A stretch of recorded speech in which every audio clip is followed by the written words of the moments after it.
애청자 여러분 안녕하십니까, 장윤선 기자입니다. 방금 이재명 대통령 기자회견 다 같이 보셨죠? 네, 저희 청와대 출입 기자들도 다 같이 2시간 반이 넘는 시간을 함께 했습니다. 지금 저와 함께 기자회견 후일담 함께 나눌 두 분의 기자 소개하겠습니다. 네, 저는 뉴스공장 박형광입니다. 네. 그리고 예, 안녕하세요. 민들레 김성진입니다. 와, 지금 반갑습니다. 너무 지쳐 있어요, 사실. 2시간 50분 동안 2시간 50분 동안 했기 네. 때문에 너무 지쳐 있습니다, 네. 사실은. 사실 네. 그 강유정 수석께서 화장실 빨리 갔다 오라고 할 때까지만 하더라도 이렇게까지 저는 한 맥스 2시간 반 정도 생각했는데 거의 3시간, 사실상 3시간. 네? 이번에 아마 가장 거의 긴 시간으로 하지 그랬던 않았나요? 것 같아요. 예. 그리고 마지막 멘트가 자주 합시다. 또 합시다. 자주 할 거면 조금 컴팩트하게 해주시면 좋겠습니다. 예, 그래서 지금 막 그 기자실 2층에 있는 그 식당이 인산이네고, 근데 그 틈을 또 저희가 짜내서 어떤지 이번에 기자회견 어떻게 보셨는지 간단하게 의견을 좀 들어보려고. 그리고 저희가 저희한테. 여기가 네. 신문고 앞입니다. 춘추관 신문고, 안에서 지금 신문고. 라이브를 간단하게 하고 네. 있는 중입니다. 예. 자, 일단 우리 소회. 소회. 아, 우리 저는- 김성진 기자 예. 최초의 질문권. 예, 일단은 오늘 저 장윤선 취재 편의점 처음 나온 게 일단 가장 영광이고요. 이 말씀 아까 박수. 못 드렸습니다. 네, 예. 예. 그리고 오늘 저는 이제 두 분 기자분과 다르게 좀 처음으로 기자회견 좀 들어갔는데 그동안은 질문을 하면서 한번 떤 적이 없었는데 정말 좀 떨리더라고요. 떨리죠? 네, 떨려. 마지막에 이제 제가 질문 기회를 받아가지고 이제 언론 개혁에 대해서 질문을 했었는데 네. 사실 제가 무슨 말했는지 기억이 지금도 잘 너무 안 날 질문이 정도로. 좋았어요. 맞아요. 그러면. 예, 한참 안 아주 떨고 차분하고, 잘하시던데. 예. 정말 훌륭한 질문이었다. 예, 그리고, 그리고 대통령께서 꼭 하고 싶은 얘기였다라고 마지막에 네. 길게 또 답변하셨습니다. 네, 이게 저희 뉴미디어 풀다의 어떤 힘 그렇습니다. 아닌가. 예. 이제 생각합니다. 예. 뭐랄까 저희가 먼저 들어와 있었잖아요. 그러니까 뉴미디어에서는 약간 올드 군으로 맞아. 좀 묶이는 느낌입니다. 맞아요. 저도 그 예. 생각했어요. 제가 손을 들다가 나중에는 스스로 내렸습니다. 네, 저도 내리다가 그래. 이제는 새로운 매체들에게 기회를. 다른 그래서 분들이 이번에 해야지. 3프로와 이제 시민언론 민들레가 질문 기회를 얻어서 좋은 질문을 하신 것 같아요. 근데 전반적으로 어떠셨습니까? 약 3시간간 이어진 이재명 대통령 기자회견 가운데 어떤 일감을 좀 받으셨어요? 저는 일단은 그 세계가 주목하는 나라가 아니라 세계가 꼭 필요로 하는 나라, 대체불가 대한민국이라는 게 저도 당연히 기자로서 그냥 우리나라는 그냥 케이팝이나 여러 문화로 주목을 받고 있다라고만 생각을 했는데 이걸 좀 하나 더 넘는 슬로건을 오늘 대통령이 직접 내세우시는 게 네. 상당히 좀 의미가 있다. 그동안 말씀하셨던 글로벌 초격차 국가를 만든다는 어떤 메시지와도 좀 일맥상통하고 그다음에 하나 또 좀 저는 인상 깊었던 게 이제 선거 관련돼 가지고 예. 사실 당신이 잘못한 거라고 예, 내 탓이요. 솔직하게 내 탓이오로 솔직하게 하고 국민의 어떤 표심의 결과에 대해서 어떤 경고를 받아들이면서 더 낮은 자세로 지금의 예. 국정 기조를 그대로 밀고 나가시겠다고 한 부분이 상당히 좀 인상 깊었습니다. 그러니까요. 네. 박형광 기자는 어떠셨어요? 저는 사실 이제 그냥 제 느낌입니다. 느낌상 대통령이 참 고민이 많구나라는 좀 느낌을 받았어요. 왜냐하면 뭐 물론 이제 선거와 관련해서는 한 2, 3일 정도는 본인도 뭐 약간 제정신이 아니었다라고 허심탄회하게 얘기도 했지만 그것과 별개로 이제 어떤 정책에 대해서 얘기를 할 때 본인의 얘기가 더 길어지신 것 같습니다. 예. 네, 그리고 그 결론이 사실은 답답하다.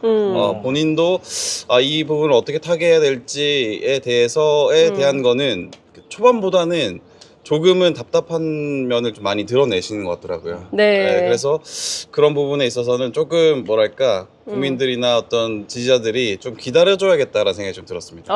네, 왜냐면 예. 지금 이재명 정부가 너무 일을 잘하다 보니까 기대가 엄청 높아졌어요. 네네네. 그러다 보니까 많은 것을 요구하고 있는 상황이 아닌가. 조금 기다려줄 필요도 있다라는 생각도 들었고, 그리고 저는 인상적이었던 부분이 이제 한성숙 총리를 지명했던 것과 네. 관련해서 상당히 솔직하게 얘기했어요. 오로지 일만. 오로지 일만 할 사람. 딴만 먹지 않고 오로지 일만 할 사람. 네, 다 필요 없고 네. 네, 그래서 저희가 그때 그 말씀하실 때 예.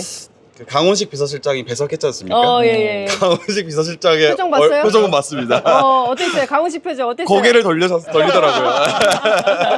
고개를 돌리더라. 네. 예, 너무 인상 비평들이 이제 하나하나 보면 사실은 이제 짧은 질문에 이제 긴 답변을 하셨는데 저는 사실은 남북 관계 관련해서 안 나오면 어떡하나 했는데 마지막에 지지통신 기자가 그래도 네. 러프하게나마 물었고 또 비핵화에 대해서 미국 기자가 좀 물어보고 해서 그나마 좀 다행이긴 했는데 어쨌든 이제 그 순탄하지만은 않은 그 국제 환경 속에서 앞으로 대한민국 고를 어떻게 끌고 가겠다. 근데 저는 너무너무나 솔직한 답변이 많이 나왔고 그리고 대통령의 어떤 진심이 묻어나는 답변이 많아서 그러니까 들으면서 저는 계속 고개를 끄덕끄덕 아 진짜 그렇다. 특히 이제 김성진 기자 말씀하신 대로 이 선거 부분과 관련해서는 끝까지 통합을 강조하셨던 것 같아요. 그러니까 대한민국이 분열하면 망한다. 예, 갈라지면 안 된다. 끝까지 우리는 좀 단결해서 바다와 같이 큰 넓은 그런 그 뭐라 그래야 됩니까?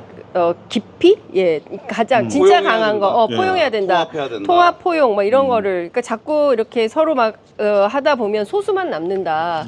저는 그게 굉장히 인상적이었어요. 특히 그 선거 과정에서 갈등이 너무 많았잖아요. 그랬었죠. 네. 그러니까 저는 너무 아팠어요. 그게 이제 에돌러 평택을 선거에도 언급한 거라고 생각이 좀 들더라고요. 평택을 얘기였다. 왜냐면은 네. 너는 그러면 배고파서 이 성안에 들어온 거 아니냐, 아니냐. 언젠간 나갈 거 아니냐라는 아니냐. 시선으로 예. 얘기를 하거나 바라보는 거는 굉장히 모욕적이기 때문에 그렇게 하면 안 된다라는 얘기를 한 것이고, 네. 근데 이것을 뭐 누군가의 편을 든다라기보다는 정말 우리가 화합하고 포용해야 된다라는 말 그대로의 의미로 받아들여졌고, 말씀하신 것처럼 북한과 관련해서도 사실 뭐 윤석열 정권 때 드론을 보내가지고 상당한 모욕감을 줬기 때문에 지금은 그 어느 때보다 북한 남북 관계가 안 좋아져 있는 상황인데, 네. 근데 지금 어떻게 해야 되느냐에 대해서 해법을 물었을 때, 네. 아니 사실 북한을 제재하고 있는 것은 실효성이 없다. 러시아가 다 뚫려 있고 다 물자가 교류하고 있기 때문에 그것을 풀어줄 필요 있다라는 취지의 얘기를 했고, 그거는 어떻게 보면 남북의 어떤 화합이나 어떤 교류에 물꼬를 틀 수 있는 방안이 아닌가라는 생각도 좀 들었습니다. 그러니까요. 예. 예. 저 같은 경우에는 이제 오늘 질문 좀 안 나왔던 것 중에 좀 아쉬운 것 중에 하나가 이번에 이제 순방에서 네. 교황님을 좀 직접 맞아요. 만나지 않습니까? 예, 이제 예. 그동안 선종했던 프란치스코 교황님도 계속해서 남북 관계를 추동을 했었고, 네. 그런 메시지를 조금 지지자들이 좀 질문 못했던 거 좀 아쉬운 것 같고, 또 하나 좀 이제 인상 깊게 봤던 거는 예. 실용외교가 이제 남북 관계에서도 좀 통용된다. 그 동안의 어떤 온종주의나 어떤 평화주의, 맹목적인 평화에 대한 이야기가 아니라 아까 이제 말씀하신 것 중에 1단계 그 핵물질의 어떤 추가 생성이나 네. 그다음에 반출, 그다음에 ICBM의 어떤 중단, 이게 단기명표 정확하게 맞아요. 말씀하셨고, 이걸 현실적으로 대화로 할 수 있다라고 말씀을 하셨거든요. 네. 이런 좀 대화를 할 수 있는 지점을 대통령이 직접 짚었다라는 거는 좀 외교적으로 좀 상당히 의미가 있다. 여기에 거래를 하자는 거죠, 사실은. 그렇죠. 네. 예. 근데 저는 사실은 그런 생각이 좀 들었어요. 우리가 막 중언부언 하고 있는데, 그러니까 외교 문제, 남북 관계 관련해서도 대통령이 확실한 그 비전, 철학, 가치 뭐 이런 것들이 있고, 분명히 이제 저는 그걸 좀 바늘 하나라도 구멍을 뚫어 놓는 노력을 한다고 했는데 지난 1년간 잘 안 됐는데 앞으로 이제 2년 차부터 어떻게 남북 관계 풀어나가실지 그 해법을 좀 물어보고 싶었는데 뭐 해가 아쉽게도 저는 질문 기회를 못 얻었고, 그리고 우리가 그것뿐만 아니라 지금 현안 중에 현안이 뭐냐면 지금 오늘 닷새째 시위가 지금 벌어지고 있는 잠실 7동 투표소에 대해서 선관위 문제. 예, 투표지 부속사 이걸 또 싱가포르 언론이 질문을 했어요. 그게 참 놀랍긴 참, 했었는데. 예, 예. 예, 예. 이거 어떠셨어요? 그 답변, 대통령의 답변에 대해서 좀 어떤 판단이셨습니까? 저는 이제 가장 인상 깊었던 멘트 네. 중에 하나가 이제 본인도 아니 뭐 몇 명이나 와가지고 투표를 못해 뭐, 그거 아닌데 이게 뭐 그쵸. 결과가 맞습니다. 뒤집어지냐라고 생각을 했었는데 이 예. 젊은 사람들이 참정권에 어떤 이 발전한 대한민국 어떤 민주주의의 아주 그 원칙적인 거에 대해서 이야기를 하고 있는 건데 네. 본인도 거기에 따라가지 못했던 그 그러니까. 감수성에 대해서 예. 어떤 좀 반성과 주권 성찰의 감수성 말씀. 부족이라는 예. 이라는 표현을 썼어요. 그 국민주권 정부에 예. 딱 맞는 그렇습니다. 어떤 철학을 좀 지금 보여주신 것 그 같습니다. 송파에 모여 있는 수많은 2030 청년 세대들이 이재명 대통령의 오늘 이 발언을 듣고 상당한 위로를 좀 받을 수 있었겠다라는 생각이 좀 드는 게 참으로 귀하고 존경할 만한 일이다. 왜냐하면 나조차도 아이고 뭐 열댓 명 투표 못하면 뭐 그럴 수 있지. 아이 근데 이게 이렇게까지 부정선거랑 연관시키는 거는 뭐 맞지 않는데 라는 생각이지만, 그래도 이 참정권이 훼손됐다는 데에 젊은이들이 이렇게 뛰쳐나와서 내일도 아니고 지금 당장 나한테 필요한 일이 아님에도 불구하고 주권자인 국민으로서 이것이 이 훼손되는 게 맞냐라고 이렇게 수만이 나와서 시위 집회를 하는 것에 대해서 굉장히 큰 의미 부여를 했다. 좀 굉장히 의미 있었다 생각합니다. 어떻게 그리고 보세요? 그 얘기가 좀 인상적이었던 거는 그러니까 지금 어떻게 보면은 그 핸드볼 경기장에서 농성을 하고 있는 네. 뭐 시위를 하고 있는 이 사람들이 뭐 부정선거론자다라고 치부할 게 아니다. 맞아요. 그것과는 예. 별개로 생각해야 그렇습니다. 된다. 실제로 구분지어서. 이건 기본권 그리고 국가가 굉장히 잘못한 일이고 그 기본권에 대해서 우리 대한민국이란 나라가 네. 이것도 안 되는 나라인가에 대한 세상에 용지가 없어서 투표를 못해? 그렇죠. 네. 그런 자존심의 문제로 그것에 대한 문제 제기를 하는 사람들이기 때문에 이것을 막 부정선거다 또 저러네라고 바라보면 안 된다라고 한 부분이 좀 인상적이었어요. 그렇죠. 맞아요. 저 같은 경우에는 이제 수사 지시 관련돼서 음. 어제 이제 법 쪽에서는 뭘 그러면 수사할 거냐, 예. 직무유기 가지고 수사한다는 거냐, 이게 합수본 차릴 일이냐 이런 이제 비판적인 논조들이 있단 말이죠. 예, 근데 예. 거기에 대해서 대통령께서 음. 근본 이유를 이게 알고 싶다. 그러니까 왜냐하면 그쵸. 이게 선관이라는 게 애초에 감사 자체가 되지 않고 법률로서 어떻게 통제가 안 되는 부분인데 맞아요. 이 부분을 직접 들여다봐야겠다. 그리고 신속하게 봐야겠다. 왜냐하면 국민들이 빠르게 지금 이 사태 해결을 원하기 때문에 그런 부분을 좀 솔직하게 말씀을 해주신 부분이 진상 규명을 좀 더 빨리 할 수 있는 좀 부분을 좀 대통령이 만들어낸 거 아닌가. 네. 좀 그런 생각을 좀 근데 들었습니다. 저는 한 발 더 나아가서 누가 좀 꼬리에 꼬리를 물고 질문을 해줬으면 좋겠다고 생각했던 대목이 그래서 재선거에 대해서는 어떻게 생각하세요? 너무 좀 직접적인가? 그거는 너무 짓궂은 질문인가? 그거는 충분히 예상할 수 있는 답변입니다. 네. 그래요? 그건 알아서 하는 거지. 왜냐하면 그 알아서. 헌법기관이기 때문에 네. 선관위 헌법기관이기 때문에 그건 알아서 하는 예. 거다. 근데 지금 또 의견이 팽팽하게 재선거를 해야 된다 말아야 된다. 그리고 문제가 된 50개의 투표소에 대해서는 선거를 다시 해야 되는 거 아니냐라는 여론이 있기 때문에 그걸 또 이제 여쭤보고 싶었는데 또 이렇게 두 분은 너무 알아서 하는 거다. 그 원칙적으로는 해도 된다고 생각은 합니다. 예. 근데 진짜로 법원이나 선관위에서 어떻게 예. 결정하느냐에 따라서 예, 절차대로 하면 될 것 같습니다. 네. 근데 이 말씀이 아예 틀린 게 조금 다른 주제지만 오늘 조작기소 특검에 맞아요. 대해서도 이야기가 나왔었는데 네. 답변이 그냥 아주 명쾌했던 것 같아요. 법과 상식대로 하면 된다. 그렇습니다. 방금 이제 박형광 기자가 말씀하신 네, 네, 그런 네. 부분인 것 같은데 예. 그런 게 아마 대통령 생각에 또 일맥상통하지 않을까 좀 추정 네, 그러니까요. 굉장히 해봅니다. 민감한 질문이었는데 예. 공소 취소와 관련해서 좀 쉽게 대통령의 생각은 어떠냐 법과 상식에 따라서 하면 된다. 네. 근데 이제 한동훈 의원이죠. 이제. 예, 이제 국회의원입니다. 한동훈 의원이 바로 반발을 하고 나섰습니다. 어, 그 자체가 법과 상식이 안 맞는 일이다. 가장 법과 상식이 안 맞는 일이다라고 이제 물고 늘어졌습니다. 이게 예. 약간 사실은 어떻게 보면은 큰 정치인의 기대서 이제 본인의 어떤 체급을 키우는 전략인 것 같은데 근데 법과 상식에 맞춰서 한번 결정을 받아보면 되죠. 네. 그렇죠. 지금 어쨌든 그 국정조사를 통해서 새롭게 드러난 사실들이 너무나 많고 이것은 우리가 그동안 알지 못했던 새로운 일이기 때문에 관련해서 특검을 통해서 진실규명이 되고 뭐 필요하면 그릇된 또 잘못된 조작 기소를 했다면 그에 대한 응분의 책임을 지고 공소 취소를 하는 게 너무나 법과 상식에 네. 맞는데 한동훈 대표는 또 뭐가 한동훈 의원님께서는 의원님이시죠. 또 뭐가 이렇게 네. 마음에 안 드셨는지 그거는 추후 저희가 취재를 통해서 좀 더 확인해 보도록 하고요. 특히 이제 고유가 고물가와 관련해서 이제 호르무즈 해협이 막히면서 이제 유가 폭등 문제 때문에 이제 우리뿐만 아니라 전 세계가 고통을 받고 있는데 그 문제에 대해서도 이제 대통령께서 입장을 쭉 말씀을 하신 것 같아요. 그러니까 네. 무엇보다 무엇보다 이 원유 가격 정상화가 굉장히 중요한데 과거로 돌아가기는 쉽지 않아 보인다. 그러니까 우리가 지금 1,900원 후반대, 2,000원 초반대 이렇게 그 유가를 치르고 있는데 요게 좀 내려가긴 어려울 것 같아요, 당분간. 예. 그래도 이제 대통령은 이제 원유 지금 우리가 수급에 있어서 87% 정도 맞아요. 이루어지고 예. 있고 이제 저 나머지는 깜짝 놀랐어요. 네. 그거 뭐야 저기 쓰지 않고 있다. 네, 비축유를 전혀 쓰지 않고 있다고 잠깐 예, 예. 스침에서 말씀하셨는데 그만큼 원유에 있어서는 확실히 통제를 좀 안정적으로 하는 자신감이 좀 느껴졌고 그런 것 같습니다. 다만 근데 이제 문제는 확실히 이제 물가를 잡는 거에 대해서는 예. 대통령도 되게 솔직하게 말씀하셨는데 예. 그래도 결국에는 이제 근본으로 돌아가는 것 같은 게 시장 질서 정상화 예. 이야기를 하셨거든요. 예. 그러니까 최악의 사태까지는 오지 않을 거다.